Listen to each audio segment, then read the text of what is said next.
এখন সম্প্রচারিত হবে রেডিও তেহরান থেকে আজকের সর্বশেষ বিশ্ব সংবাদ। প্রথমেই সংবাদ শিরোনাম।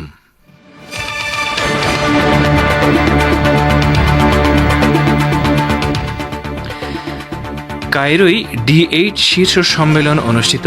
ইসরায়েলি আগ্রাসন মোকাবেলায় মুসলিম বিশ্বকে ঐক্যবদ্ধ হতে ইরানের আহ্বান। ভয়াবহ হামলার মধ্যেও গাজায় 4,000 নতুন যোদ্ধা নিয়োগ দিয়েছে হামাস। চলছে প্রশিক্ষণ, ইসরায়েলি সামরিক সূত্রের দাবি।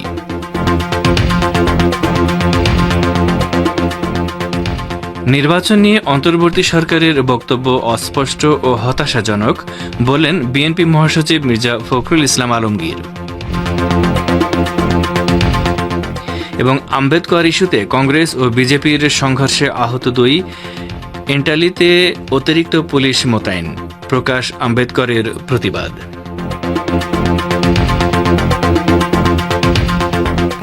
আসসালামু আলাইকুম। বিশ্ব সংবাদের গুরুত্বপূর্ণ অংশগুলো শুনলেন, এবারে বিস্তারিত।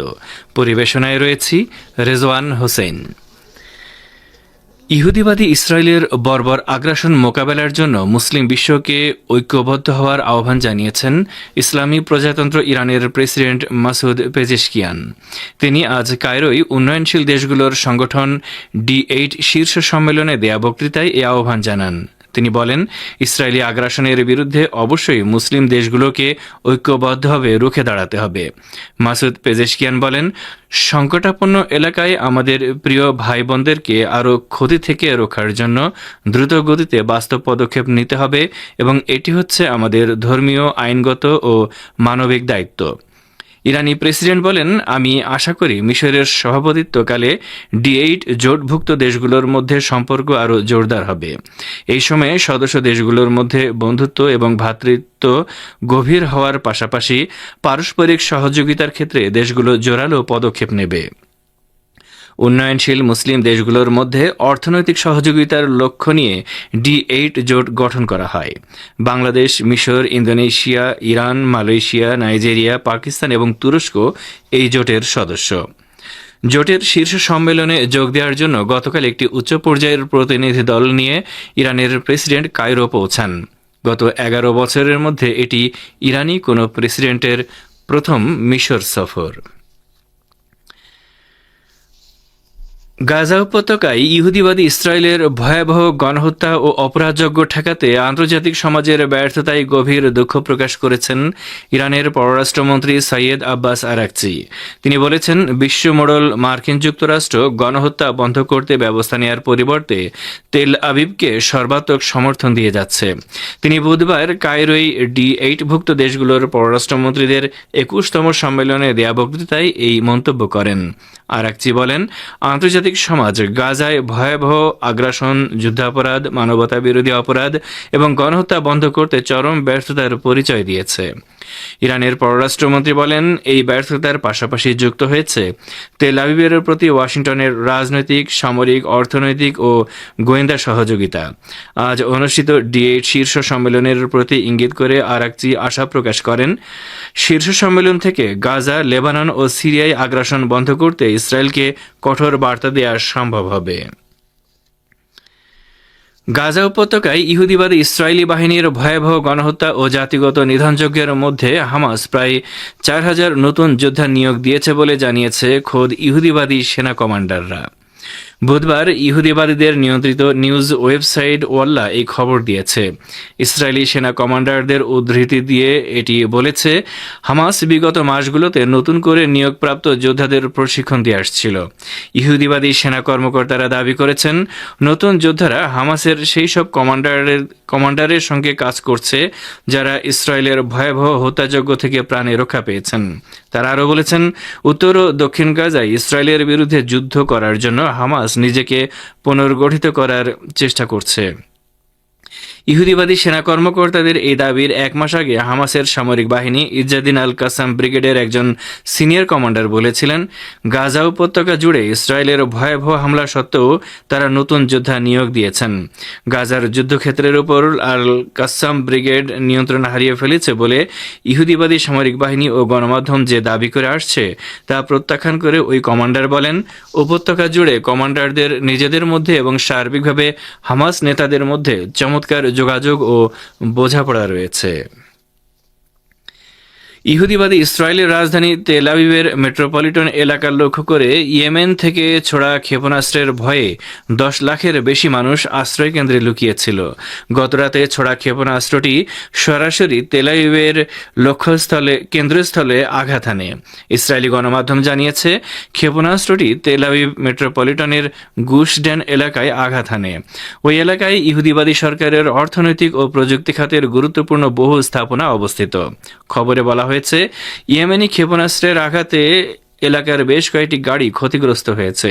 আহতদের উদ্ধার এবং হাসপাতালে নেয়ার জন্য বেশ কয়েকটি অ্যাম্বুলেন্সকে ছোটাছুটি করতে দেখা যায়। ইসরায়েলি গণমাধ্যম বলছে, ইয়েমেন থেকে ছুটে আসা এই ক্ষেপণাস্ত্রের আঘাতে ইসরায়েলের মধ্যাঞ্চলে বিশাল বিস্ফোরণের শব্দ শোনা যায়। এদিকে জেরুজালেম পোস্ট জানিয়েছে, পবিত্র আল কুদস শহরেও বেশ কয়েকটি বিস্ফোরণের শব্দ শোনা গেছে।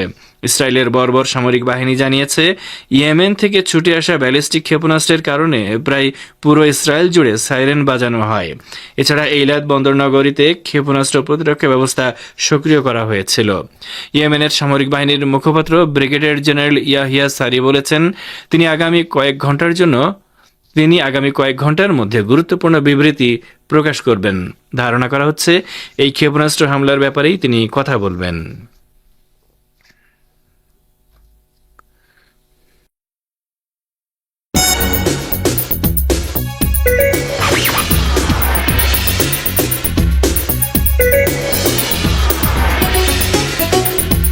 রেডিও তেহরান, খবরের সঙ্গে 24 ঘন্টা। ভিজিট করুন আমাদের ওয়েবসাইট parstoday.ir/dn।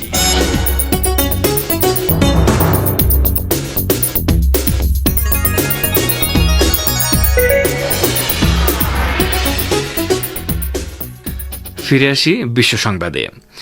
বাংলাদেশ জাতীয়তাবাদী দল বা বিএনপি মহাসচিব মির্জা ফখরুল ইসলাম আলমগীর বলেছেন, নির্বাচন নিয়ে অন্তর্বর্তী সরকারের প্রধান উপদেষ্টা যে সময়ের কথা বলেছেন তা বিএনপির কাছে যৌক্তিক মনে হয়নি। তিনি বলেছেন, আমরা আশা করেছিলাম প্রধান উপদেষ্টা রোডম্যাপ দেবেন, কিন্তু তিনি তা দেননি। এটা আমাদের হতাশ করেছে। আজ রাজধানীর গুলশানে বিএনপি চেয়ারপারসনের কার্যালয়ে এক সংবাদ সম্মেলনে একথা বলেন মির্জা ফখরুল।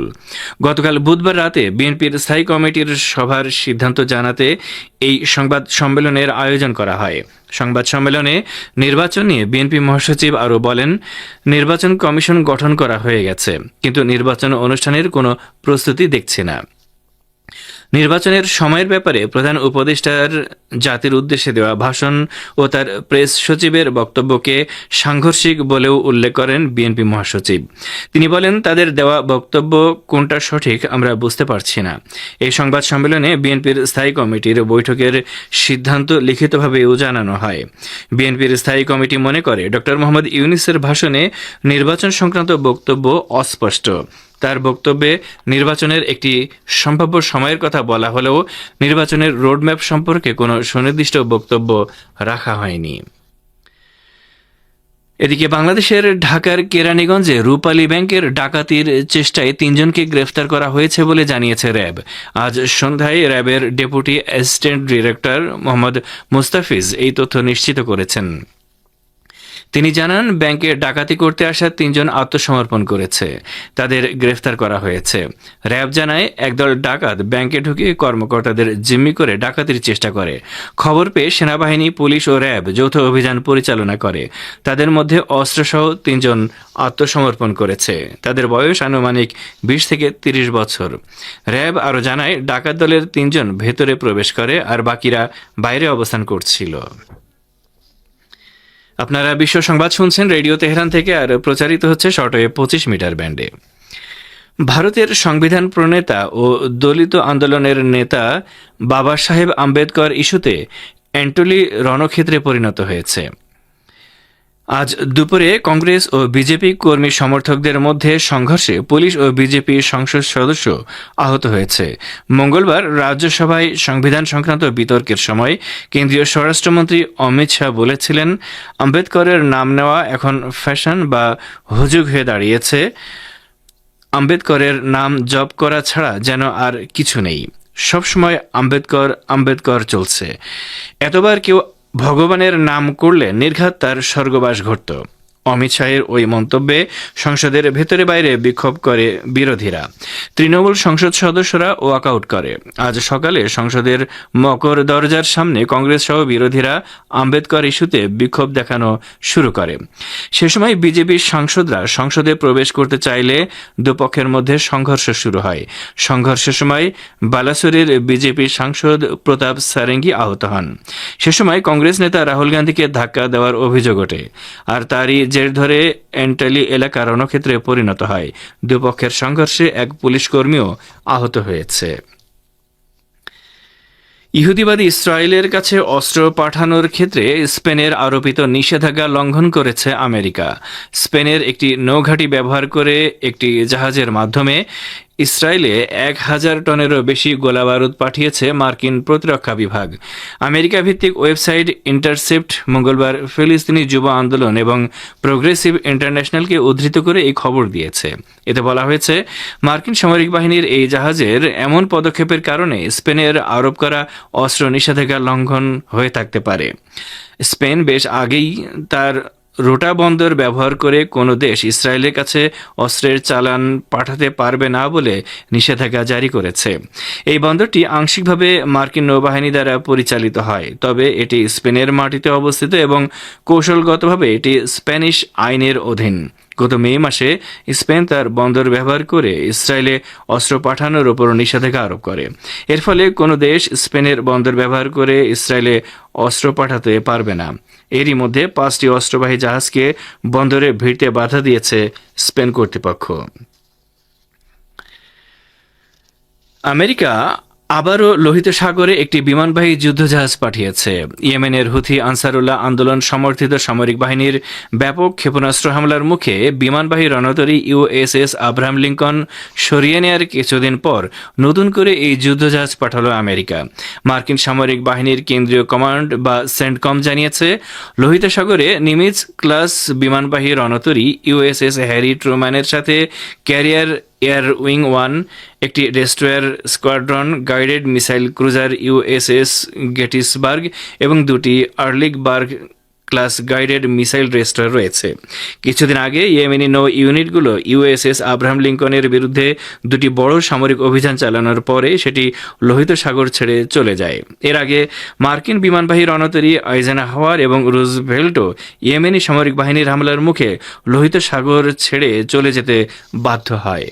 আর এরই সাথে শেষ করছি রেডিও তেহরান থেকে সংবাদ ভাষার অনুষ্ঠান দৃষ্টিপাতে।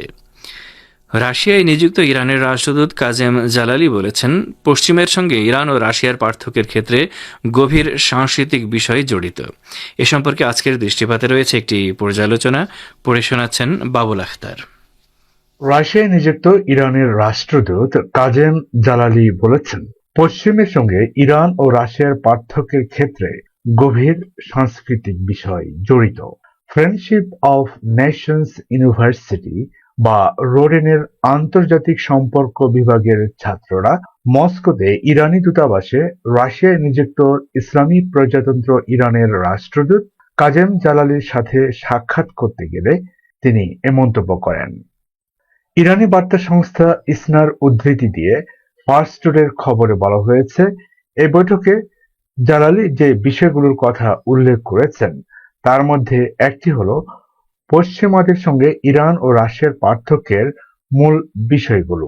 তিনি বলেন, আন্তর্জাতিক অঙ্গন হলো পার্থক্য এবং অভিন্নতার ক্ষেত্র এবং এই উপাদানগুলো দেশগুলোর ব্লক এবং শ্রেণী বিভাগের ক্ষেত্রে প্রধান নির্ণায়ক হিসেবে কাজ করে। তিনি বলেন, ইরানের ইসলামী বিপ্লবের কেন্দ্রীয় স্লোগান হচ্ছে পূর্ব বা পশ্চিম নয়, একটি স্বাধীন পরিচয় পুনরুজ্জীবিত করাই এর প্রধান লক্ষ্য। বৈশ্বিক একতরফাবাদ নীতির কারণে তেহরান মার্কিন হস্তক্ষেপকামী নীতির বিরোধী এবং এর ফলে তাকে কঠোর নিষেধাজ্ঞার কবলে পড়তে হয়েছে। ইরানের অবস্থান বা বক্তব্যের অনেক ভক্ত বিশ্বে ছড়িয়ে রয়েছে উল্লেখ করে জালালি আরো বলেন, আমাদের যৌক্তিক যুক্তি হলো যে আমেরিকা যদি গণতন্ত্রের দাবি করে তাহলে আন্তর্জাতিক অঙ্গনে সরকারের ইচ্ছা কেন প্রাধান্য পাবে না, এবং একটি দেশের অভ্যন্তরে স্বৈরশাসন যদি খারাপ হয় তাহলে আন্তর্জাতিক অঙ্গনে কেন স্বৈরাচার থাকবে। সোভিয়েত ইউনিয়নের পতনের পর পশ্চিমের সঙ্গে সম্পর্ক স্থাপনের জন্য রাশিয়ান রাষ্ট্রনায়কদের দ্বারা অনেক প্রচেষ্টার কথা উল্লেখ করে জালালি বলেন, ইয়েলসিন পশ্চিমের সাথে যোগাযোগের আন্তরিক প্রচেষ্টা সত্ত্বেও বাস্তবে পশ্চিমারা তার নীতি আমলে নেয়নি। 2022 সালের 24শে ফেব্রুয়ারিতে রাশিয়ার প্রেসিডেন্টের বক্তৃতা উল্লেখ করে ইরানের রাষ্ট্রদূত স্মরণ করিয়ে দিয়ে বলেন, জনাব পুতিনের সরকার প্রাথমিকভাবে পশ্চিমের সাথে যোগাযোগ বাড়ানোর নীতি গ্রহণ করেছিলেন, কিন্তু পরে তিনি পশ্চিমাদের উদ্দেশ্য করে বলেন, আমরা ইউরোপীয় ইউনিয়নের সদস্য হতে এমনকি নেটোর সদস্য হতে এসেছি, কিন্তু আপনারা তা গ্রহণ করেননি। পাশ্চাত্যের সঙ্গে রাশিয়ার বিরোধের মূল কারণ এবং আন্তর্জাতিক অঙ্গনে ইরান ও রাশিয়ার ইতিবাচক ভূমিকায় আমেরিকার বিরোধিতা উল্লেখ করে জালালি স্পষ্ট করে বলেন, পশ্চিমের সাথে ইরান ও রাশিয়ার পার্থক্যের অন্যতম একটি জায়গা হচ্ছে গভীর সাংস্কৃতিক পার্থক্য। তিনি যোগ করে বলেন, আমরা আমেরিকান উদার গণতন্ত্র অনুসরণ করতে পারি না, কারণ আমাদের এমন একটি দেশ যেখানে 3000 বছরের বেশি লিখিত সভ্যতা রয়েছে। এতক্ষণ যারা আমাদের সংবাদটি শুনলেন সবাইকে অসংখ্য ধন্যবাদ। আমাদের নিয়মিত ভিউয়ার যারা আছেন তাদের 82% ভিউয়ার্স এখনও আমাদের চ্যানেলটি সাবস্ক্রাইব করেননি। সো যারা যারা আমাদের চ্যানেলটি এখনও সাবস্ক্রাইব করেননি দয়া করে সাবস্ক্রাইব করে দিন এবং নিয়মিত আমাদের পাশে থাকবেন আশা করি। ধন্যবাদ সবাইকে।